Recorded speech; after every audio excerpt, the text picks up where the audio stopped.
Thanks a lot, Sylvia, for joining in today with us.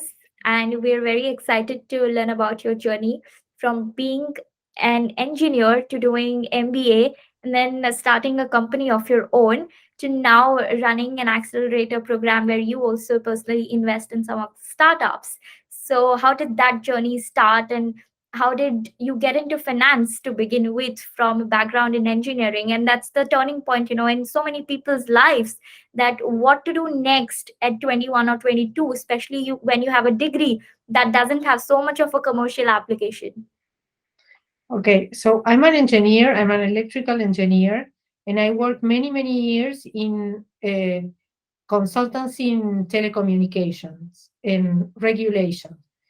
And at some point, I was traveling a lot, and I saw that technology was changing the world for the best, and that some people in any place of the world, a group of entrepreneurs could do a startup that could change the life of millions of people for the better. So, and I was like in a, I started to doubt myself about what I was working on, because regulation in telecommunications is not much fun or doesn't have much impact. So I read an article that said you have to follow your passion, right? But sometimes you don't know what your passion is. So the article said, okay, if you don't know what your passion is, check what you read in the weekends or in your free time. What subjects interest you? And I never read anything about telecommunication regulation. I always read about innovation and startups and founding companies. So I was in that path, and it's like the innovator dilemma, when you're doing good, but you're not, you have to innovate because something will happen. And then a friend of mine, I was talking about this kind of, I wanted to do new things, and I have a friend that said, I have an idea for a startup, but we don't have anyone who, to be a CEO and carry on the project. And my first impulse was, no, no, no, I don't know nothing about founding a startup. I'm not prepared. And I am an engineer. I had an MBA. I did many business courses. And I said, I have to be prepared. I mean, I can do it. Why not? And I said, if it's not now, when? Right? So I jumped into the startup. It was demand response application. It was in 2010, and it turned out to be a social network, for a green social network, for saving the planet. And I learned a lot. I got founded from an Argentinian investor. I participated from accelerators, incubators, but we couldn't do it sustainable in a economic point of view. So with one of the partners, that's one of my partners is an businessman, and he's like the reference in my country of technology and business, and a lot of entrepreneurs come and ask him for investing or for mentoring, or just to say if the idea is good or bad. And he told me, why don't we use what we learned to create something to help these entrepreneurs that are already coming? So we created ThalesLab, which is a company builder, and it's an accelerator. And we do basically three things. We have an accelerator program for technical entrepreneurs, and with a program, they come very, very early stage, and through the program, the result is, or they have an MVP, or they say, it's not a good idea, it's too hard, I don't want to be an entrepreneur. That can happen.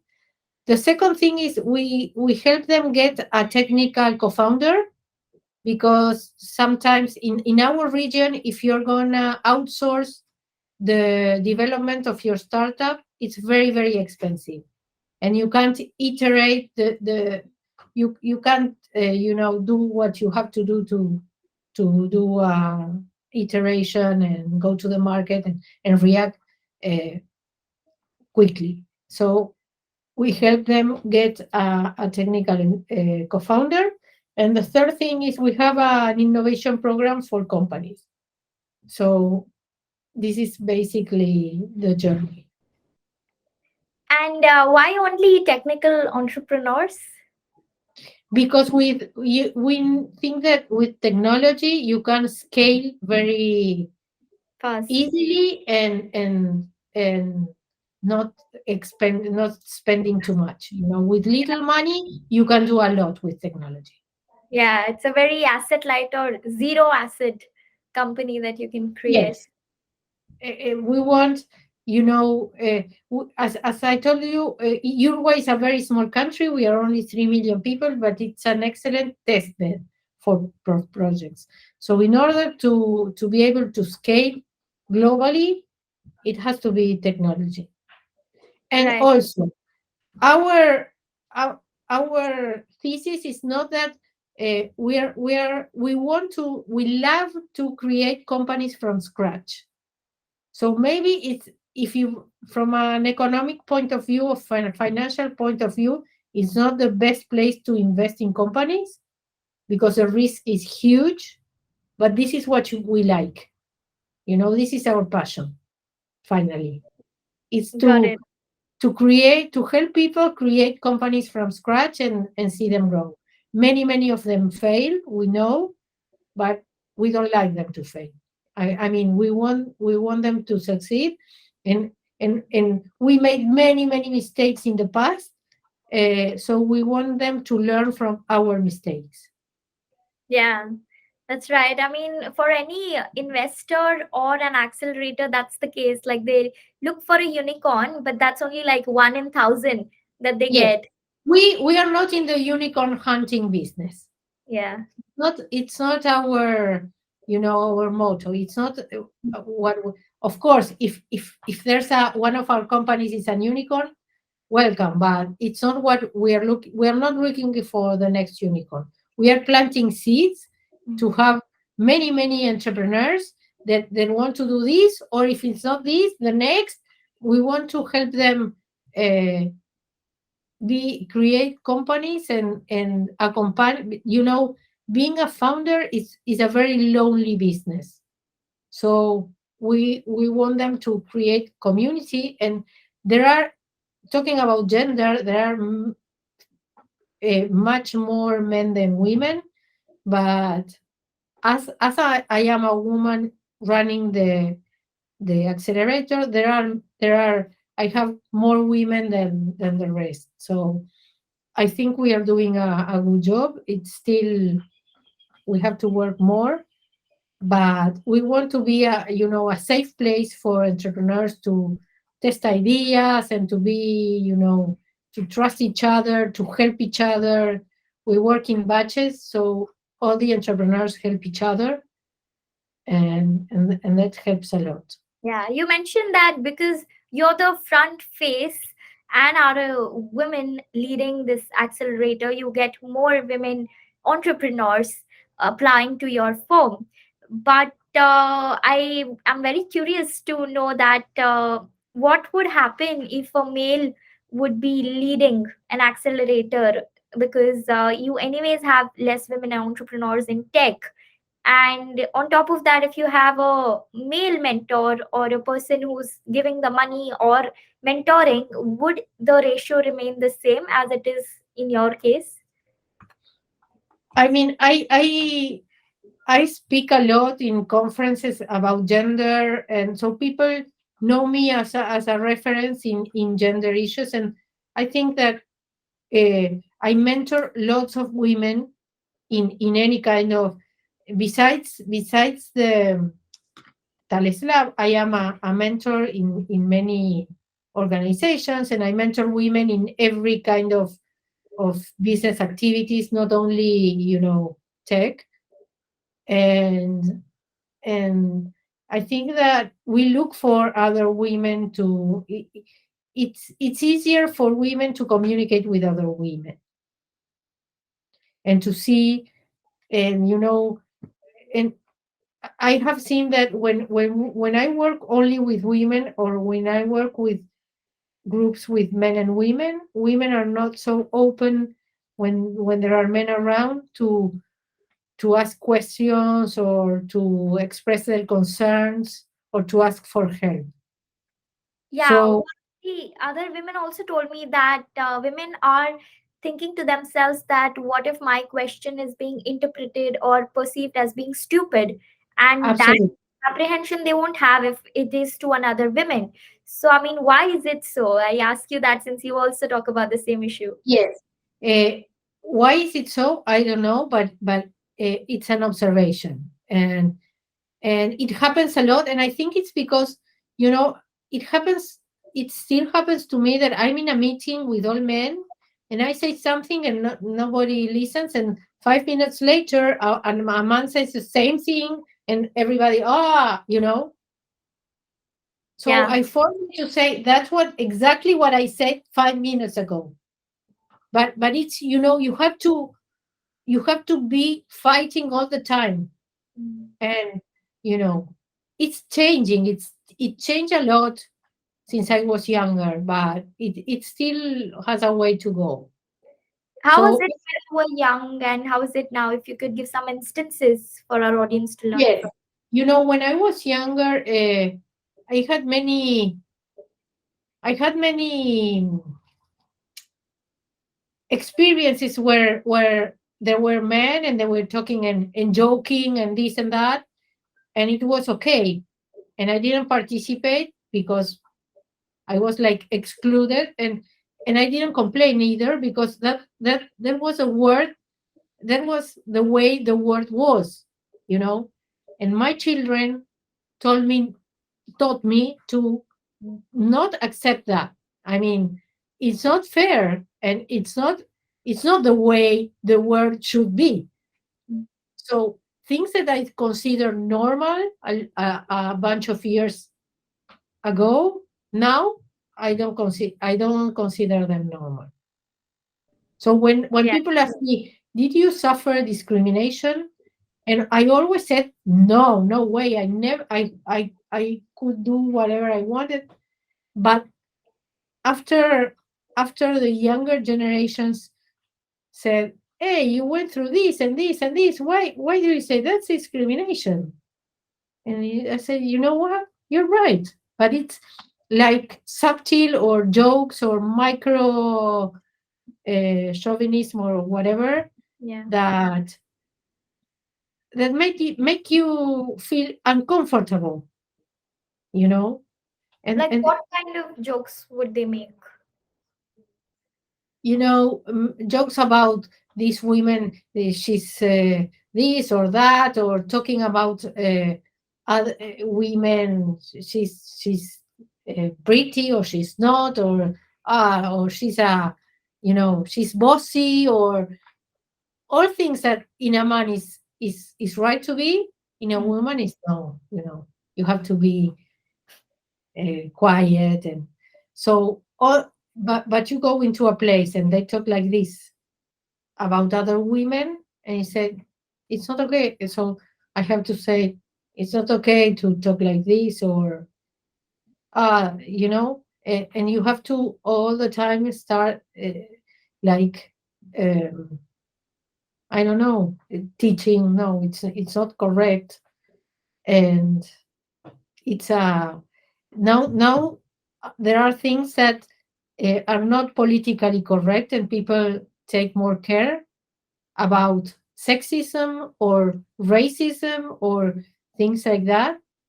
But I don't know. 20 years ago, it wasn't like that. Everybody, well, yeah, it was like fun, and How is the gender diversity and more openness to women working in the corporate environment in Uruguay, the country you are in? Uruguay is a very socially advanced country. So there are no uh, everything is open to women. I mean, there are no barriers. They are, the glass ceiling. But if you see the numbers, something is happening. So uh, you have also, until a few years ago, all the the work in the house or the children, it's a woman who takes care of it. So it's not fair. I mean, not in the work space, but in the house, the home. So that is changing, fortunately. But it's hard to to have a career and then go home and have to take care of the house and the children and maybe the eldest, and all the taking care is in charge of women. So it's not that they say no, we only want men, because it's not like that. But in reality, it's hard to keep the pace if you have to do so many things and working so many things are a part of that.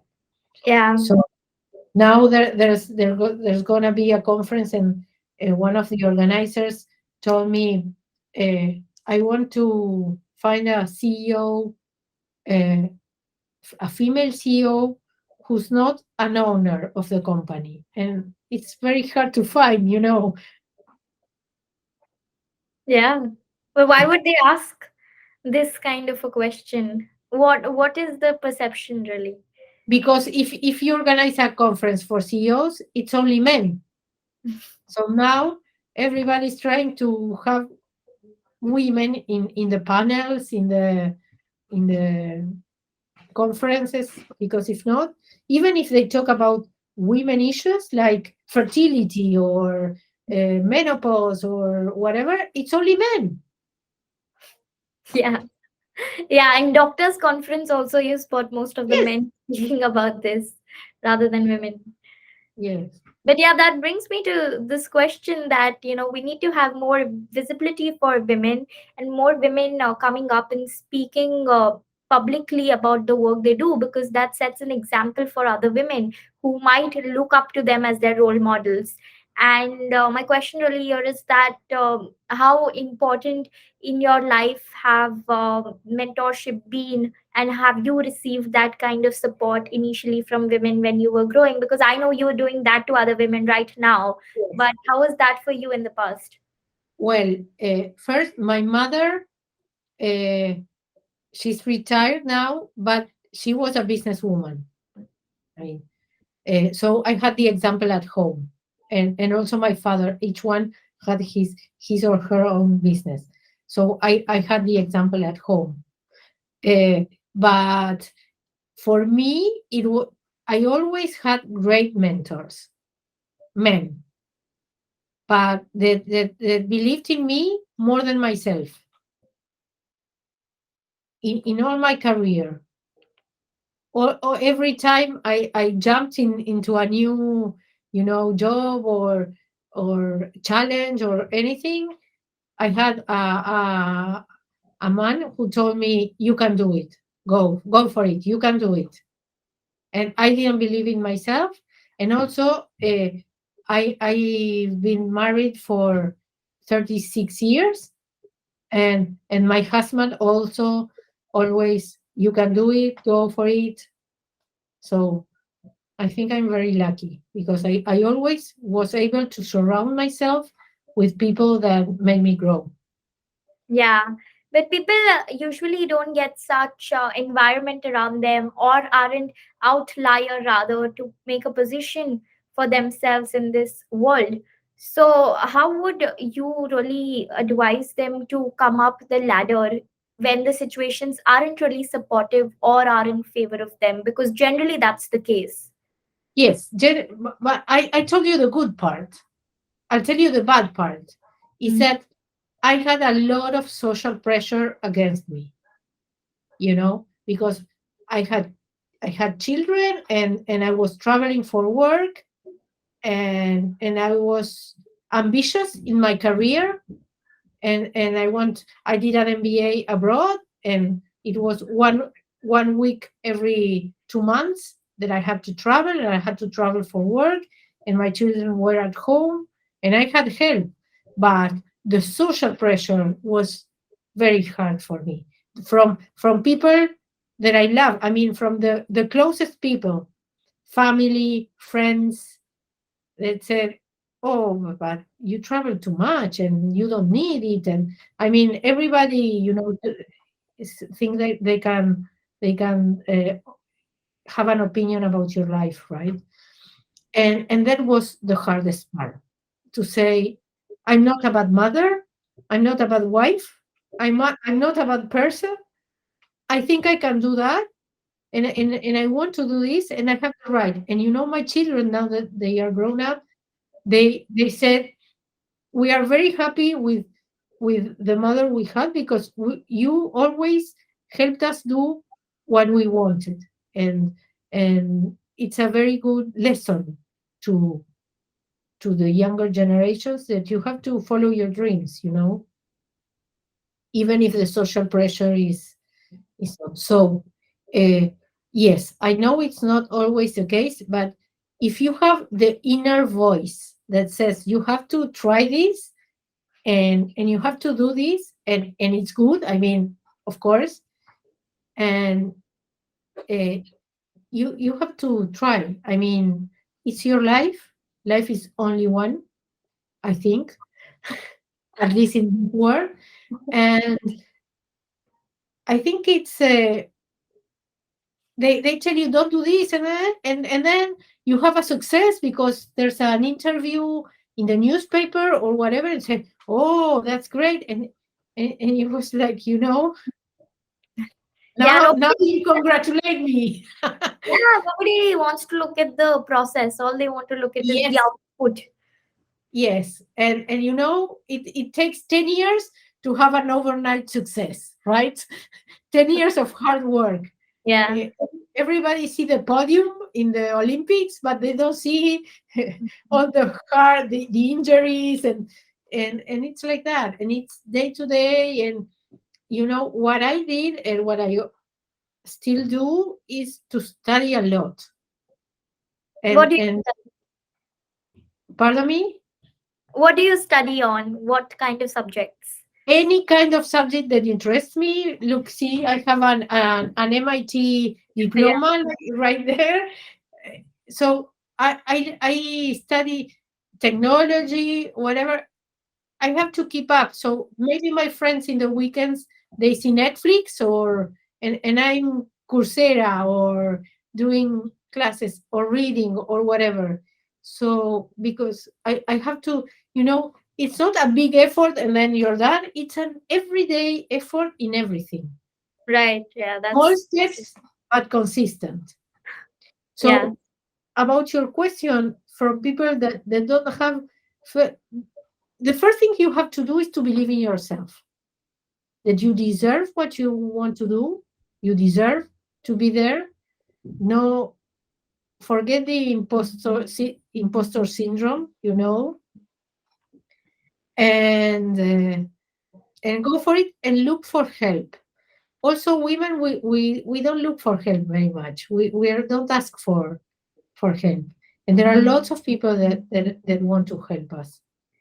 yeah. But do you think that stems from biological or psychological framework, or is it a perception that I we don't think should? it's biological. It's psychologically, but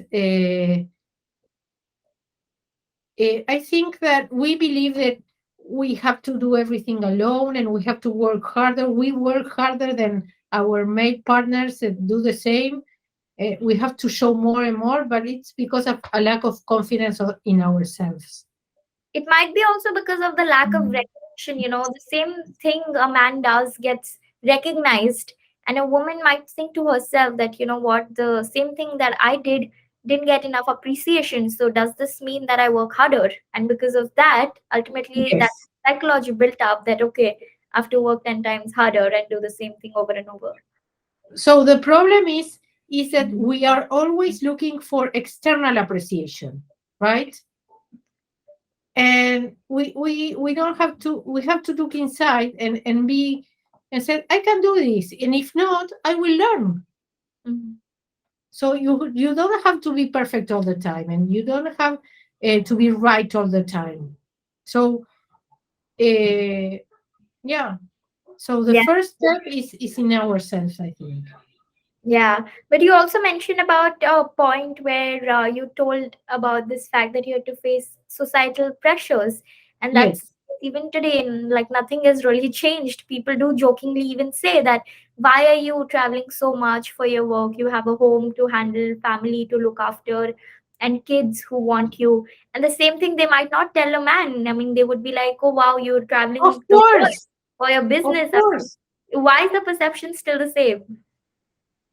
Of course, they say, they don't ask a man why do they travel so much, and where, and sometimes I got asked, and what does your husband think about your job?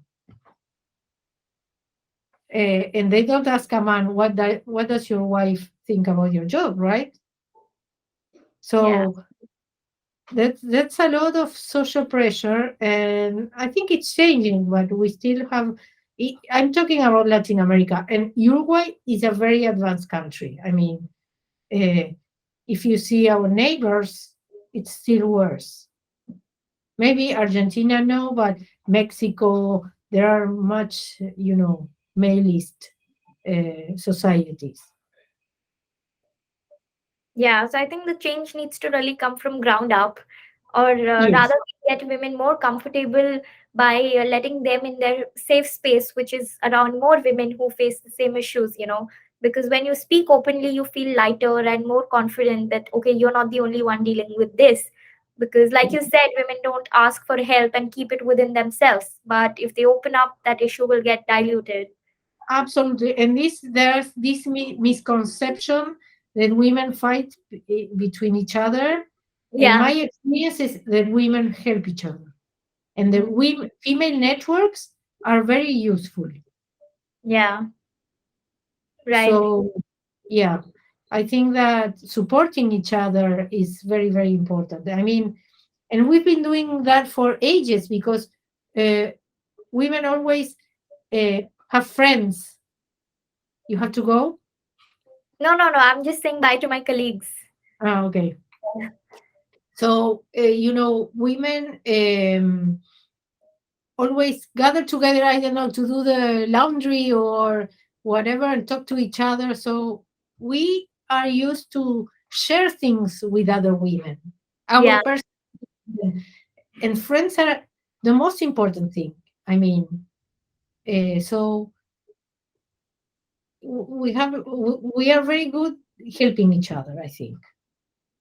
But yeah, you have to look for the spaces because the the the leadership model, the male leadership model, is what it used to be. Women that act like men. And you said something about VCs that VCs um evaluating companies mm, that are the question they ask to women are very different from the questions they ask to men. So there's a study that says that for women founders, for female founders, the questions are more prevention. How will you overcome this problem, and how will you? And for men are more, projection. How will you get this market? How will you go to this country to see to expand? So the questions are different. And what they say, these studies in Latin America, is that when there are female VCs, they are worse than men because it's a model. We have to change the model, and we don't have to act like men. We have to act like women leaders, and the world needs more women, female leadership. You know. yeah. I just wanted to elaborate more on this point where you mentioned that it's tougher with women in VC asking other women a question around their business. So why do you say that? No, I don't see. I saw a study in made in Argentina about Latin America, and that's what the female founders they interviewed said. Okay, Not and that- what were the reasons they laid out for saying that? what? What were the reasons that they said it was tougher to deal with women VCs? Because they were so. Are you planning to have children? Do you plan to get pregnant? And these are the questions that there is no empathy. I mean, this is the experiences that female founders have. I don't know. Okay. I don't know why, but it's. Yeah. But I think that sometimes in a business environment, in a corporate world, where competition is high, you have to act like a man, to be successful, to be heard, and that's changing, fortunately. Yeah, yeah, yeah. If you find that survey sometime again, it will be helpful to have a look at it Okay, because, I will send it to you. Yes, yeah, it helps build our thesis stronger. it's in Spanish, but you can translate. Yeah, we can translate it. That's not Okay. a problem. Yeah, but like you said, that women sometimes tend to change their natural course of behavior and lean towards becoming more ruthless or aggression because that's what the world demands. Do you think that that makes them very different person altogether and makes them suffer? And there's a saying like you're shooting in your own foot. So does that happen if you try to I change? don't understand you. I So didn't. there's this perception, that VC or the money providers need to be aggressive. And since the industry is anyways male dominated, women entering into the industry are told to become like that, which is not their natural self because they are more of caregivers and kind and not very ruthless to you on your face. But Yes, because their work demands that, they have to change themselves. Is it put into a bad light, or do you think it's good to adopt those kind of values? I think that the world is like that, but it is changing, Mm. and it has to change because it's not that they have the money, but they also want the deal flow. And if the founders are more conscious, they are not going to those VCs. Mm. So it's not that they have all the power and the founders are powerless. There's much competition now. There's a lot of money, and the due diligence is both ways. Yeah. So I think I'm seeing more VCs that are trying to be more founder friendly Mm. Got in it. general. Yeah. Yeah, yeah. Cool. So my first question for the rapid fire round is that, do you also support tech entrepreneurs outside of your own country, and if yes, which geographical areas? Yes, and mostly Latin America, but uh, there, we can support founders in any place. Got it. And like you also mentioned about, women in Latin America, the group for promoting leadership in the country, it's more impact based rather than profit based or revenue based, unlike how a Yes. tech startup would be. So, would you rather try to fund a company like that, and would investors want to flock into a company like that and grow it basis the impact it is creating? Yes, there are more and more people interested in investing in impact businesses. I mean, they have to be. It's not NGOs or foundations. It's not grants, but they want the business to be sustainable, but to have an impact, social, environmental, every kind of impact. That's something that everybody is judging now. Yeah. So, how do you really measure impact if you have to put money into a business as an investor? Well, there are ways to value impact, but it's not there's not a standard yet. Mm. It's just So basically the services you create in the market and the traction you get. yes, and it's the values. Try to find out the values of the entrepreneur. Mm. Yeah, Do because they a care lot. about impact or not? These kind of things. Yeah, got it. I asked this question because a lot of women founders are building up communities and network these days and struggle to get funds for it because the big wigs of the VC world like Sequoia, Axel, Matrix, Lightspeed, all of them go and fund like the tech entrepreneurs. So they're really Yes. like, where do we find our funding opportunities? So if you could name a few of the investors who are into this. Um, well, there are Dicten, for instance, um, Adobe. I mean, I'm thinking about impact in Latin America, but Yeah, even if it's impact, you have to have a business model because investors want to have their money back. yeah. It's not philanthropy. Hmm. So the difficult thing is to get a business model out of a community. Yeah, yeah, yeah. And so, what do you suggest if, since you mentor women, that's the reason I'm asking you Yes. this question, not with relation with ThalesLab, because it's more focused into tech. Yes. So, how is it that they can really build a business model around what they love, which is building community of women? So I think that it's hard to have a business model about in a community, but the as what we doing, we invest, we get grants from companies like Amazon Web Services, Microsoft, Silicon Valley Bank. Uh, all these companies are concerned about gender issues, right? So you have to start by looking for these companies, big companies that are concerned about gender issues, and you have to show traction. Yeah. Once you have traction, so if it's not, an e-commerce or a marketplace that the business model is clear, you have to get traction Mm.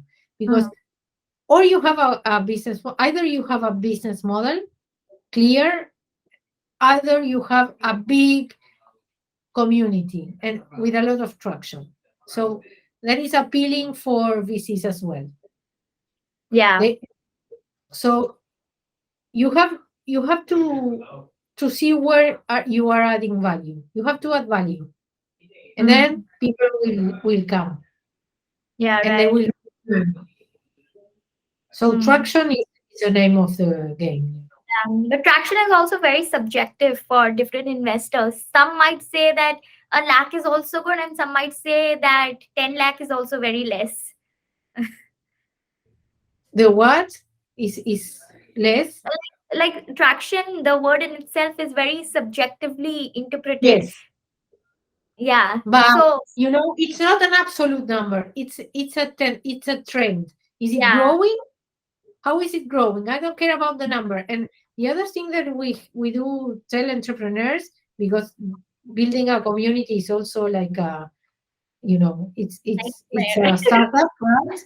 Uh, look for niches. Don't look for helping everyone. Look for a niche. Start with a niche, even if it's small, and make yourself very relevant for that niche. Yeah. Because if you're relevant for that niche, that will take you to other niches. And that's a way to grow. It's not to be good for everyone. You have Mhm. to start with a niche. And it's counterintuitive because you want to do something to help everybody, right? But you have to start with a niche that you know very well, or you have an easy entry, maybe students, I don't know. And then if they use your platform, your app, or whatever a lot, then you can scale to adjacent niches. Mm, correct. Word of mouth. Yeah. it's going to work, and you grow from there. Yeah. Yeah. Yeah. You don't have to be, you don't want to be another one of 1,000, platforms or whatever. You Yeah. have to That's be, and do one thing really, really well, and then you grow from there. and yeah. and maybe you don't have to look at, the big VCs. The other problem is that entrepreneurs are aiming the wrong VCs. Yeah. Have to study. I mean, Sequoia, what they invest in? Well, it's not for you, because their tickets are 10 million up, and you're just beginning. So you have to be angel investors first, Yeah. maybe. So, you have to do your homework a lot. Right, right. But in business models also, like you said, it should either be a proper trajectory to growth that you show to the investor, or the traction. But in both the cases, you will have to also talk about the revenue streams, right? What are you earning your money from to give back to the investor in any of the cases? So what can be some of the ways that through these communities that women build, they can also earn some money?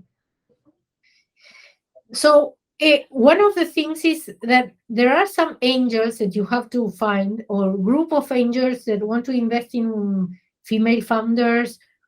And when an angel invests, is not only to get their money back, is to get involved in the company and share the purpose of the company, of the community, or whatever. So you have to look for those people that share your values and want to help you grow.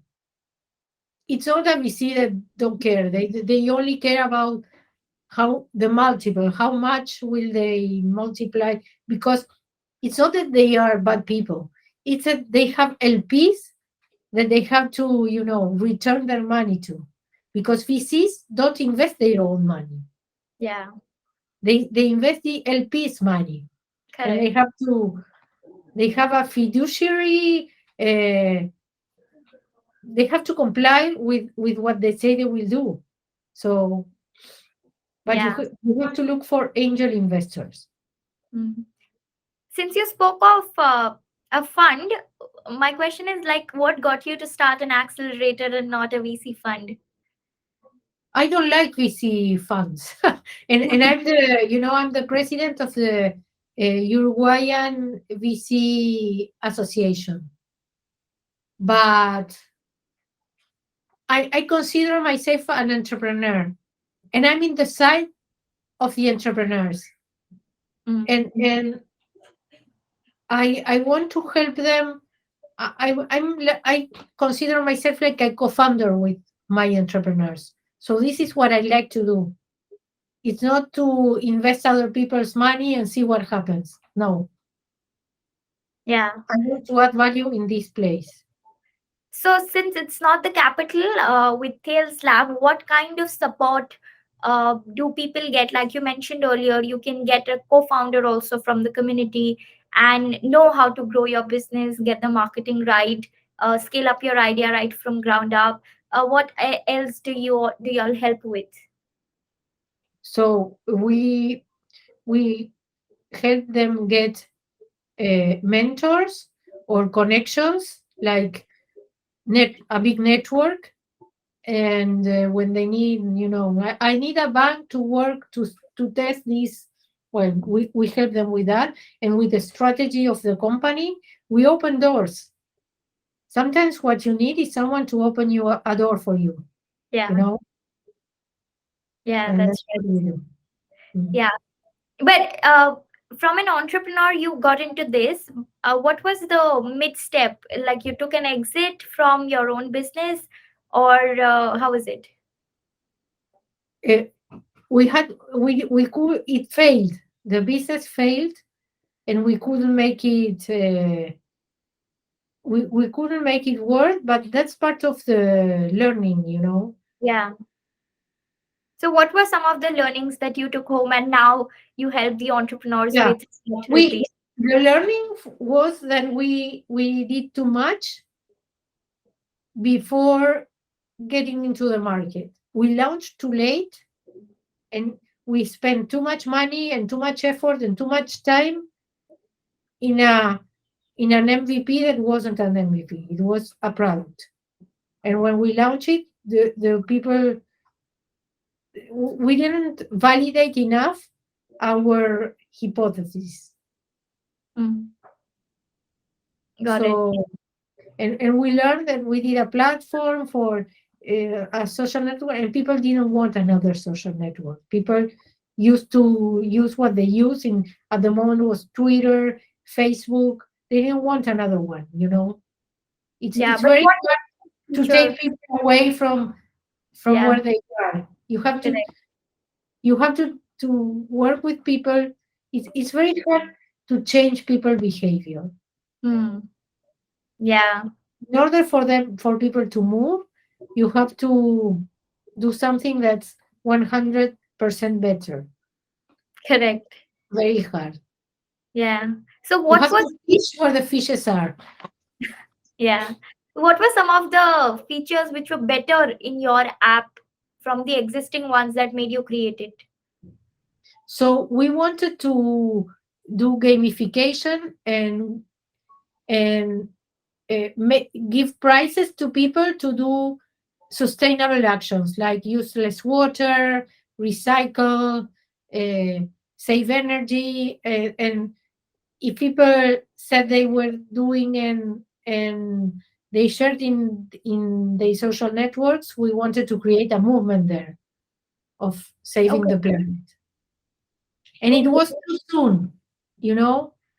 Most startups fail because they are too soon. Timing is everything. Hmm. People didn't care in this region about the environment at that time. I think if we did that now, it would be a different story. But Yeah. Maybe that's why people suggest that before you build your product or even go ahead on your idea, it's good to have a market thesis done to validate what you're thinking. Is that how you suggest entrepreneurs to go no, about? I think you have to do a prototype because people, if you ask people, would you use this or they would say yes, but Yeah. it's not true. You have to see what people do and Yeah. not. So you have to do a prototype and go there and validate it with real people, see if they Mm. use it, if not, what do they use, and then iterate and build and learn and all this cycle all the time, one feature at a time. And you have to do one thing really, really well and Mm. see what happens, and then add other things. And what sample size do you suggest to validate the prototype? What? What sample size? It depends on the market. It depends on the industry you are in. No, no, I like for an mean, industry like yours, where you have a social media platform. uh, I said, look for a niche, for instance, look for students of this university or that live in certain area or whatever, and see how they use it. Don't go for everyone because you Oh, don't okay. know. Okay, Yeah. as a niche, small, and see what happens. Hmm. But the Because behavior changes, right? When you go upwards in the world map, what? the consumer behavior is different, right, in each part of the world. So how can you just Well, you take? have to adapt to that because you don't know. You have to see. You test one thing, and then you see did it work or not. And if not, you try to learn why, and then you try to change that and see what happens. And it's the first objective of your startup is not to sell or to grow. It's to learn. You have to learn from your audience. So you have to be very creative. There's a book that we use to validate. It's talking to humans. Oh wow, there's a book named that. Yeah. Thanks a lot for Nice talking to you. Bye.